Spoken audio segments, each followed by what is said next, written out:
the good before the negative.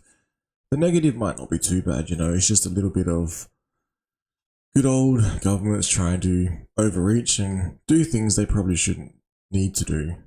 But they'll do it anyway. Now, anyway, let's have a look at this particular news article, which was about 16 hours ago. I don't know, losing track of time.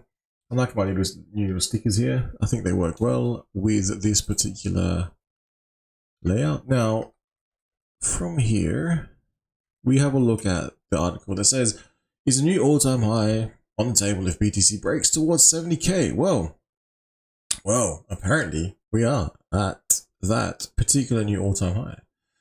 So I thought I'd make a stream. It may coincide maybe while I was sleeping, I'm in that REM state, you're sort of connected into other spiritual worlds. I don't know if you believe in that, the astral plane and shit like that. Maybe just maybe I was picking up on some really large green numbers because I had a dream.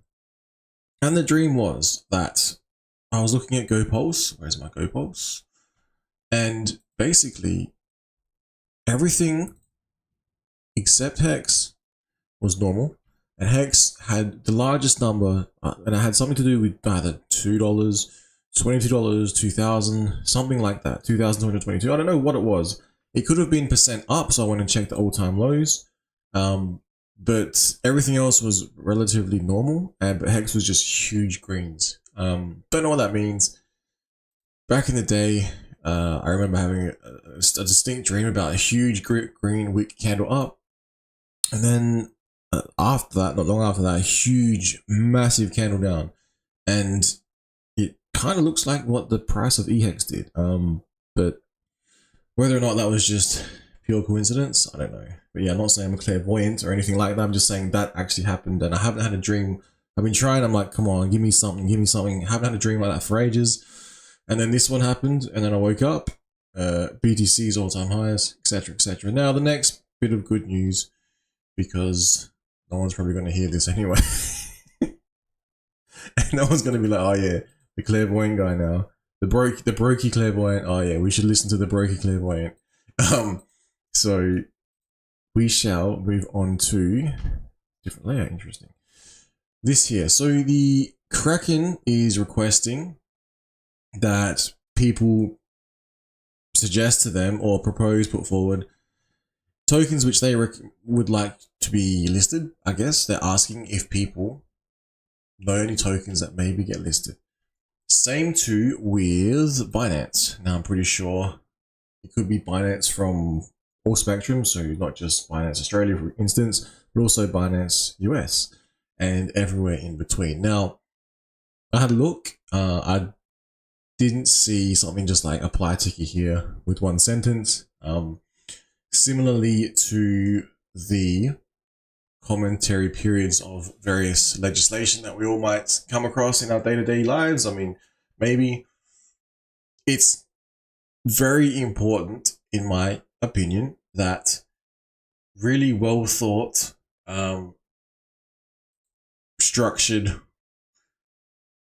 proposals are put forward, because if you just put listhex.com baby lol or something, it may get thrown out, you know. So there's criteria that needs to be met. Have a look into that. I might not do it myself because again, it's asking for people, you know, project applicants. I mean, it's real DeFi. Who actually owns it, you know, who knows? But I can imagine there's probably going to be a few applicants from all over the world doing this in a very, very succinct, clear, enticing manner. You know, we don't like, I don't really want me to come in and be like, just list it, yeah. But hopefully, but that's a very positive, because just imagine, I could just imagine how much easier my life would be, although I'll get wrecked by, well, not wrecked, but you cop a little bit of fees. But if you were able just to simply buy from a centralized exchange, you know, like we tried to get Coinbase to list, but they never wanted to play ball until maybe Binance will overtake him, maybe Kraken will overtake him. I don't know. I'm still not aware of many that actually list. I think there's one, possibly Kanga, but that's more of a DEX. So I'm pretty sure people have to provide LP and things like that. But if there was a if there was a centralized exchange that would list Hex, hex from Ethereum, hex from the actual hex, Pulse Chain, INC, PLSX, and then the secondary tokens even, because then you could bring about the meme tokens. I mean, who knows, maybe people want to go for the meme tokens first. Like I said in a previous video, we're already in the meme token cycle on Pulse Chain, in my opinion, which is hilarious because we haven't even pumped and only in that part of the playbook. Now, the next part, so I think that's a really positive. Now, it might not have sounded all too positive, but that is really positive, people, if this happens. But again, if your expectations are that it will happen and it doesn't, then you might get let down. So again, no expectations, people. And you have to do this work because no one's going to do it for us. So we got new all-time highs of BTC. I wake up to, not this year, but the market buzz lifts Ethereum. Something about something. You know how the market cycle works. We see sometimes tweets from the SEC accounts themselves who pump the markets for no reason. And again, a similar style of thing takes place where someone hears something and things go up or things go down. But on a positive note, it seems like I read somewhere here that Bloomberg analysts are pointing out, a couple of them are pointing out that maybe, just maybe, I don't know how they bring about these numbers, but from 75% likelihood to 75% likelihood from 25%. That's pretty decent. If I was a gambling man, you know, maybe wouldn't put the house on it, but a lot of this stuff I can't help but think is already sort of not priced in, but it's going to happen no matter what. So you can't really stop this. It's just a matter of the processes that they need to go through to make sure everyone's happy, to tick the boxes, etc., etc. Like I said, a lot of this political theatrical, a lot of this politics, the theater that we see, is always like a big show. In the end, more often than not, unless we actually get involved or unless we actually figure out a way to climb over the fence, which is stopping us from becoming millionaires, no one's, like I said, no one's going to do it for you. We're all going to do it ourselves. Now, the next one. So that's probably the most positive things I've seen in a long time. Out of nowhere, sudden spike of prices across the board. BTC at all-time high.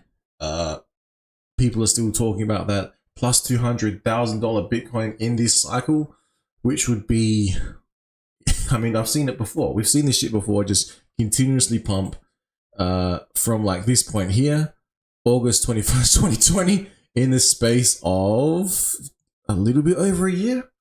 So what if the bull is starting here and it does another one up, another leg up? Well, it's got to hit 100K first, but again, depending on what country in, it's already 100 plus K in, not South Korean won, but Australia dollar, which I think is pretty damn good. 106, god damn. Imagine mining.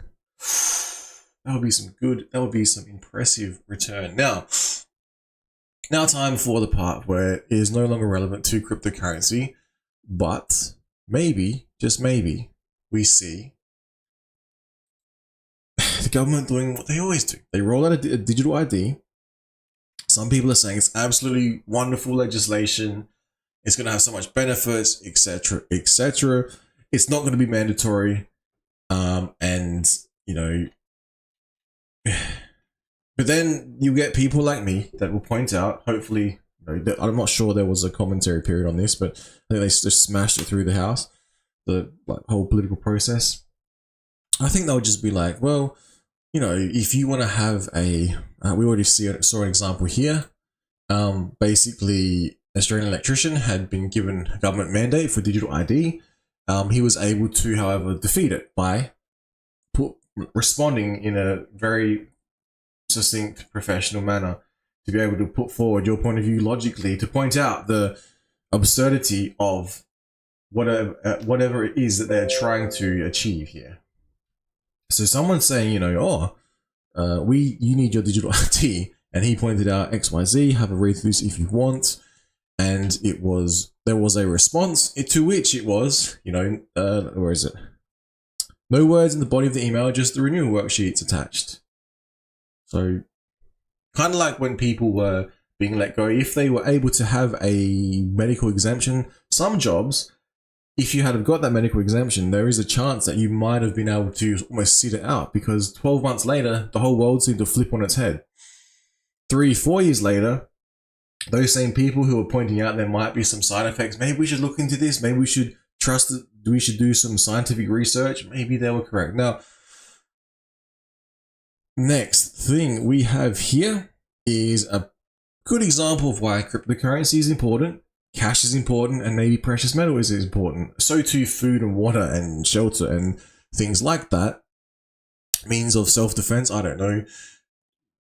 The ability to be able to start a fire yourself. I don't know, maybe that's important in times of power going out or whatnot. This one is just pointing out that, there's big 4 banks that are unable to access their accounts online after a major app outage and interneting bank services. So for instance, if you had an important payment, if you, all sorts of things you could think of, if you're running a business or involved in business, if you trying to purchase anything, so you want to buy cryptocurrency, you can't because you can't access your app. You're like, hang on, what's going on here? That doesn't seem right to me. Now, if I could physically give someone cash, pretty hard to stop that unless you have a worldwide lockdown, in which you can't travel. Anyway, also, cryptocurrency is good because if you're able to transfer, transact, it's not so much a stepping around the legacy system. It's pointing out there's some flaws in the legacy system. Now, moving on, we have here. Now, this is my I'll put my conspiratorial hat on, my tinfoil hat, and I'll like to point out some things. Basically, if, for instance, a digital ID is rolled out, and they say it's not mandatory by any means, and they say that, what else could they say? You're completely free to choose whether or not you should actually, get this thing. There is a chance they could roll out things like, well, if you want a bank account, you're going to have this. If you want to be able to practice your trade, you're going to have this. If you want to purchase medicine, you're going to have this. A prescription, for example, you're going to have this, and so on and so on. If you want to purchase cryptocurrency, if you want to trade foreign exchange, if you want to purchase equities, purchase a house, you're going to have this thing, right? But they're going to say it's not mandatory. So I would like to, if anyone hears this, internet algorithm, if you understand what they're saying, blink twice, because it's already rolled out and now they're going to start building on it, and they're going to start finding out there's some flaws here, there's some issues here.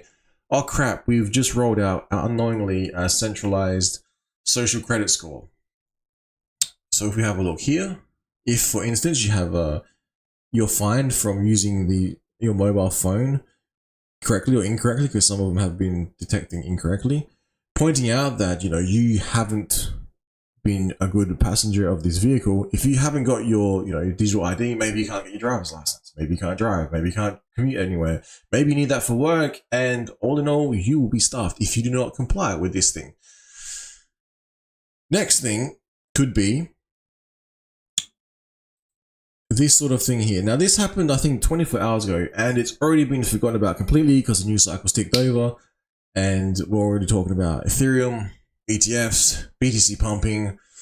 You got all the large shows competing for views, right? And then you got the people, the boots on the ground, going, hang on, what about this? Forget about this? Forget about this? And what about this censorship thing? And what about this here? What about this, what they're doing to this country? And anyway, Venezuela cracks down on crypto mining to tackle energy crisis, right? So, for instance, if you had a digital ID and you need a digital ID to purchase your house and then to pay your electricity bill, because just imagine if you need a digital identity to pay your digital ID, digital bill through, when does it end? When it gets rolled out, I don't think it's going to be the end of the world Armageddon, because they say it's optional. But it will get to the stage where it's going to be like, bro, haven't you got who doesn't use their mobile phone for the majority of stuff now? The people that have them have adapted quite well. People that don't, they're old, maybe they're not good with tech, or who writes a check anymore, right? But they're still used. Who use cash anyway, right? It's all digital, and then we'll see this transition toward everyone should have their digital ID, and that's how you get access to your internet. That's how you get access to your medical records. It'll go on. Take it a bank account. That's how you buy a house. When you are born, you basically you're born, you have your birth certificate, right? And the first thing they'll most likely do, will put a microchip No, I'm kidding. But the first thing that will most likely take place, one of the first things when you're identified, when you're born, will be some form of digital ID. And that will be the new norm. And this generation will go, well, myself, maybe the generation after me, generation after them, will just be so used to it. Because think about it, who doesn't use a computer these days? The generation 10 years above me, they're not so, some of them aren't so good with computers. Some of them invented the damn computers, but some of them aren't so good, right? Not invented, you know what I mean? Like, they're really, it's their profession. But some people, not so clever with it. But then the newest gen, they're like 10 years under me, they're all over it. And 10 years under that, they're already on VR sets everywhere. Mobile phones are the norm. They have to like limit mobile phone use in like primary school and high schools now because it's like everywhere. So can you imagine what's being put in place now? You know, the roadwork, the underground piping, the network, the infrastructure, the foundation for the next civilization. Now, is it going to be a type 1 civilization, or is it going to be a civilization whereby we are born into a digital ghetto and everything you do will be tracked and traced? Like literally from the time you're born. You will have a digital ID when you're born, because without it, you won't be able to go up to your favorite Coke vending machine and scan your government issued or bank issued card, which is connected to your digital ID. Because who doesn't have it, right? Criminals, all the bad people. It's like some weird person who wants to go live out in the sticks, like out in the farm, be self-sufficient, who doesn't really travel that often. Maybe they're going to be ones that, I don't really need this thing, why do I need it? And they're going to call them the crazy loonbirds. So that's what I think is happening. No guarantee that does happen, because we can change everything, we can change the timeline, but think about it. Where are we headed as a species? We're already, AI has been rolled out, it's very cool. I'm like openly pushing for cryptocurrency, which arguably is a form of tech, and it's basically digital money. Government's trying to copy digital money by pointing out that, oh, we can do this better. We just tweak a few things, make it more controlling, and we have it. So all in all, that's where the planet's going. Nothing really we can do to stop it. Hopefully, it makes our life better, right? Hopefully, we can push back and ask for logical regulation. Hopefully, we can push back and point out where things are wrong. Hopefully we can point out things like, do we really need, this? But think about one person questioning digital ID.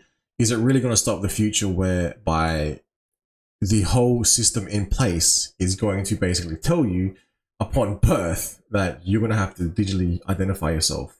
Have you seen that movie? I can't even think of the movie. Idiocracy. And when they're born, they have like the occupation given to them and things like that. That might be a bit different to that, hopefully. But I just think that's what it is. We're basically already there. Think about the elements of cameras that were never tolerated before. We openly invite them into our house, the internet connection, and the computers now within the cars tracking wherever you go. The Fitbits that track your heart rate, what it is you're doing. I saw a pretty cool app. It said, let's track how you sleep, and you place the camera like on its face down. And the camera itself is able to detect in what position you're sleeping, so it has some ability there. And I'm pretty sure I read somewhere that can be, I don't know how they do it, whether it's through sound or the actual camera has a very wide span of angle, but kind of scary where we're going. Yeah, whether or not people care about that, I don't know. Whether or not we can do anything about it, I don't know. But I would argue the only thing that I can think of is to try and stay healthy. Try and stay informed and alert. Try and figure out how it is we will be able to, push back and not have our freedoms taken away, and how we can become, better entrepreneurs. Don't become a broker, be the opposite of a broker, because the broker is what the system wants you to be. The system wants you to be easily controllable, to be subservient. Now, I'm not saying go out and break the laws, that's good. I'm saying, for instance, I thought of it today when I was walking my dog and I was trying to get it to, be under control, to not be crazy and run around barking and everything when it sees other things. So I have a treat, throw out the treat, it focuses on the treat. So this time I didn't have many treats left. I was running out of treats. I'm like, shit, what do I do? How do I prolong this form of control? So I threw the treat, and then I basically shortened the leash. The dog was trying to get to the treat. It couldn't quite reach it. So I pulled it back, and then I thought, okay, well, I'll kick the treat forward, kick it down the road a little bit, just a little bit, and then it rolled forward, and I let the dog chase it for a bit, and then when I wanted to, then I released the leash and allowed it to get the treat, you know? So something as silly as that, in my mind, I thought, that can be quite complex, because just imagine, if you that treat could be what? It could be a paycheck, it could be a school you want, it could be a job, it could be a car, it could be a degree or certificate that you're studying, or something like that. It could be your goal and aspirations. And if you're, for all intents and purposes, chained up on a leash, and someone is controlling how far you can actually travel, how much you can achieve, it's a funny system we live in, isn't it? Are we really that free? Maybe something comes along like cryptocurrency, maybe something comes along like Hex, for instance, that did actually do a 10,000x, and literally based on my dream, I hope it does unimaginable numbers. Now, whether or not it will, I don't know. We're seeing, like I said, the cycles are accelerating in terms of different platforms, different chains being released. And then, I think I wrote it down somewhere, you know, basically you jump straight to the meme coins, and hopefully everything pumps. And it's like, well, what if it doesn't? What if it does? You know, it probably will, don't get me wrong. The whole premise is, my understanding is, something will hit, something will land, one of the meme coins will take off, and then somehow that's going to pull up something like, you know, maybe the core asset, which is Hex, or the core asset, which is Pulse Chain, or the core asset, which is PulseX, or INC, but then the whole liquidity bonding thing, etc., etc. But I think I'll leave it there, because yeah, I have no answers besides huge market buys, but then huge market buys will equal huge market sells, most likely, because people can't help themselves, like myself included. If I see, don't get me wrong, if I see Hex at like $20, I'm going to be trying to pull out some value. Most likely pay all the debts off. Once all the debts off, continue to focus on getting an income stream of some sort, then using that income stream to, would I buy more crypto with it? That is a good question. I don't know. Because imagine if you're retired, right? And you're at your retired age, you're older, you haven't got as much time left to have as much fun. So you're going to have maximum, you know, potency as early as possible. And then what happens is, like, when you get to like 80 bucks, and when you get to 80 years old, and you're multi-millionaire, I can't see many 80-year-olds, you know, putting in like a 555 stake, for instance, in Hex or something like that. I can see them trading some cryptocurrencies, but I can't see them putting the whole stack in. Especially if they were lucky and got in early and then they pulled it out. It's like, then they pull it out, then what? So I'm just curious how it's all going to play out, this whole crypto thing. Because I'm seeing how Bitcoin's playing out. Oh my God. That is making some huge gains and attracting institutional money. It's attracting all sorts of people. Whereby the banks themselves are trying to, I guess, control the system, control the network, or get as much as possible, because they realize they're late. And so for them to buy in now is what? At an all-time high? Maybe they can do their shenanigans and try and drive the price back down from some, like, you know, if we put it back to USD. From 70 something, 64 something, back down to, you know, under 20, and then try and buy as much as possible. Think about how much they could have bought back at, not sub penny, but under $1,000 even. They could have bought a lot more. And it looks like it might get harder. It might pull back, but then it might just, yeah, anyway. So then I guess we look at the DeFi space, and then we see what Ethereum's done. We've done all the protocols and all the stuff that they can do. So people are basically creating money out of thin air, which is going into the real world system to do God knows what. Really good stuff, and just pure indulgence, you know. all in all, it's going to be positive for the economy. I can't see why governments would be so against it, especially if they're getting their fair share of taxes on it. I just can't see why.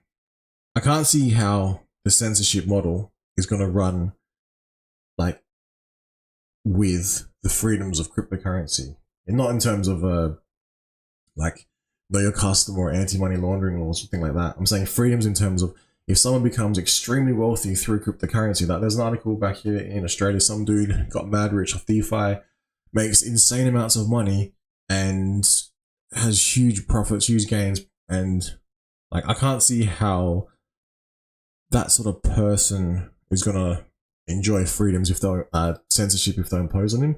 Maybe they don't care though. Like maybe I don't know. Maybe you get that wealthy, it doesn't really affect you anymore because, like, why would you care? Because you're just mad rich.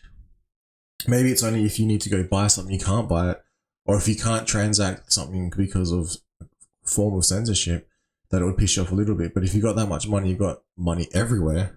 I'm surely there'll be ways to move something. So I don't know. Maybe things aren't as bad as they seem. All right, I'll try and close this one out, but recapping. Bitcoin, all-time high. Maybe some centralized exchange listing for some tokens that people are familiar with within the Richard Heart ecosphere or the Pulse chain ecosphere. I'm not sure a centralized listing would help the price of Hex at the moment, to be honest. I'm not sure what would. Like I said, other than huge market buys with no market sells, and then people providing liquidity, and then most likely getting mad amounts of LP, and then most likely getting mad amounts of INC, and then what? Then you decide what you do with your income. Like it's like that becomes your job almost. Not including the validators are getting just free pulse from there anyway. Free pulse from the ether. Then if Ethereum ETF approval kicks off, most likely some insane bull run, which then loops back into the maybe like Bitcoin, how high? 200k plus, 240,000 US. That would be insane. That'd be like 333 million Australian. That's a lot. That is a lot of economic fucking mass being created from nothing. So something that was once not worth much could be worth a lot more. Shit. And just imagine then what the price of X could be. Pulse. Or Pulse X. Or INC. Or some of the meme coins that are popular on GoPulse, for instance. So let's have a look before I close. My favorite, which is GoPulse. So there's been a slight recovery. Ever so slight. I don't know why the big dump happened. I have no idea. All I know is that it was a good buying opportunity, and I can't stress enough how annoying the fiat system is when they will not give you your money for days and days and days on end. And then when they do give you your money, you can't even move half of it to crypto, and then you figure out, oh, you can turn off some setting, then you can move it. Meanwhile, though, there was the big pullback, so it wasn't too bad for myself. Wasn't too bad because, like I said, I've been skipping back. I've been doing the Uber challenge and DCAing in to the point where the bank's like, this is your regular purchase. I'm like, yeah. So hopefully that becomes something larger in the future. Most likely people will forget about a lot of the Hex skins and they'll rediscover Hex and rediscover Pulse Chain, Pulse X, and INC. And it's going to be quite hilarious when that happens, because then there's going to be a lot of these people who were early on saying, hang on, we were trying to tell you this years and years ago, and now you're only just realizing. So if that happens, hey, I won't care. Question is, where will I be living then? You know? Alright, so free speech signing out. Hopefully some of that was news. Hopefully it encouraged some sort of free speech in your area to which you reside, and hopefully we actually get our I don't know what, we get our pulse back to sack rate, double sack rate, and we get our PLSX back to SAC rate, and we get an INC back at $10 and whatever hex was that, that'll probably make some happy people, right? It's funny though, because it's not quite the all-time high. It's not quite the all-time high, but that'll still make people extremely happy. And if we ever hit these prices I had a dream about, I don't even know what the price was. I'm looking at this now and I didn't see any red. All I saw was a hex was hugely up, and I woke up and I'm gonna check the price. Check the price. Ethereum was up, Bitcoin's up. So maybe I was picking up on something there. All right.